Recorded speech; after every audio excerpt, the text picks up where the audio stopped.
¿Cómo empieza el teatro en la vida de ustedes, la realización teatral? Empieza porque yo tenía un libro, un diálogo con Inés Katzenstein, que es curadora y ella era la que hacía las preguntas, y al final del libro me dice, ¿qué te gustaría hacer en el futuro? Y yo le digo, una obra de teatro. Y entonces después de unos meses voy a Buenos Aires y ella en ese tiempo había armado el Departamento de Arte en el Instituto de Itela. Entonces me dice, Liliana, ya tengo el sponsor para la obra de teatro. Y yo digo, ¿qué obra de teatro? Y dice, tenés que hacerla antes de 1 año y 3 meses porque hay que gastar el dinero antes de esa época. Entonces Ana y yo justo venimos para acá. Era de camino para acá. Nos sentamos y dijimos, bueno, las vacaciones vamos a pensar la obra de teatro. Entonces pensamos la obra, pero nunca habíamos presentado una obra de teatro ni nada. Pero entonces después fuimos a Buenos Aires. Pero pensarla no requirió conocimientos de teatro. Era como... Lo que requirió era, analizar la obra, los videos. Lo que uno quería hacer. Cosas, y pensar, claro, tampoco era exactamente una traducción, pero a ver qué harías. Era coherente con las ideas de sí. Entonces, y con el mismo tipo de estructura de los videos, que son fragmentos sucesivos. Fragmentos diferentes. Que tienen un título. Sí.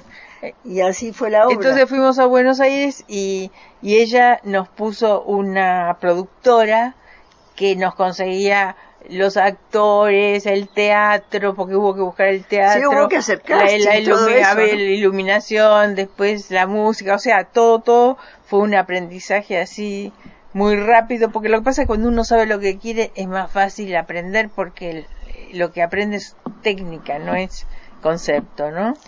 Claro, vos vas a hacer el casting, ¿sabes? Lo que tenés en la cabeza, qué es lo que tiene que hacer. Vienen 2 o 3 actores. Y ya sabes cuál. Le decís que hagan eso, y es fácil darte cuenta cuál es el que te parece que cuadra más con tu idea, ¿no? Entonces fue en el Teatro Sarmiento, que además es un teatro muy teatro, ¿no? O sea, muy antiguo y así con las butacas de terciopelo verde, o sea, sí, era el San Martín muy lindo. Coprodujo. Y el San Martín coprodujo también, o sea, y entonces empezamos los ensayos y... Fue una experiencia genial, porque, digamos, la parte de no conocer estuvo a nuestro favor, en el sentido de que la inconsciencia... Uno era muy libre, no se te ocurría cosas. No te pongas a pensar, 12 actores son muchos. Lo que decía cada personaje. Lo hicimos nosotros. Ese verano. Sí, y entonces, pero porque no era una narrativa normal que el guión, lo importante es el diálogo, eran más bien situaciones casi que sucedían ahí, ¿no? Por ejemplo, muchos diálogos además eran en otro idioma, o había un idioma inventado, había después, otros sí en español, había ya no me acuerdo si en el primero o en el segundo, porque después hicimos 4 obras más, uno que era una grabación de la voz de una entrevista a Voice en alemán, o sea, no era esencial entender lo que se decía. No, y después, por ejemplo, había cosas, por ejemplo, había una escena que era que uno de los actores pasaba lista al público del teatro, y entonces era imposible saber qué iba a pasar, porque antes de esa noche uno sabía más o menos quién iba a venir, le daba una serie de nombres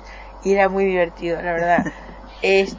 También había, por ejemplo, una mesa tipo como si fuera una comida donde había invitados que eran famosos, y los famosos no podíamos decirles que vengan todos los días porque eran voluntarios, todos los días había gente distinta. Tuvimos voluntarios, pero movilizamos a todos. Un montón de gente increíble, y algunos eran inventados, como un filósofo francés era un actor. Que estaba ahí en el público.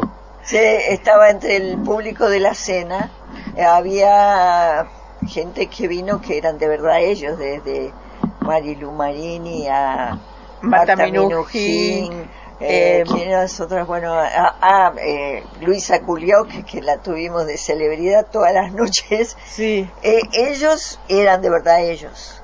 Que vinieron, sí, venían de, como se dice, voluntarios. Y después había otros que estaban inventados. Inventamos que había venido Yoko Ono y era Orliven Sacar disfrazada de Yoko Ono.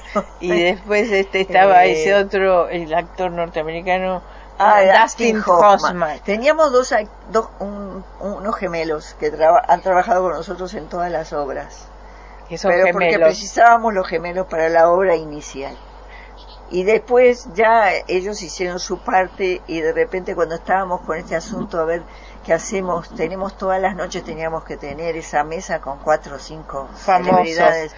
Y dice, yo puedo hacer de Dustin Hoffman. Y de golpe lo miramos y era Dustin Hoffman. Idéntico al Dustin Hoffman de graduado, joven y eso, ¿no? Era muy gracioso. Entonces hizo de Dustin Hoffman. Y tuvo 6 días, 6 representaciones. Sí.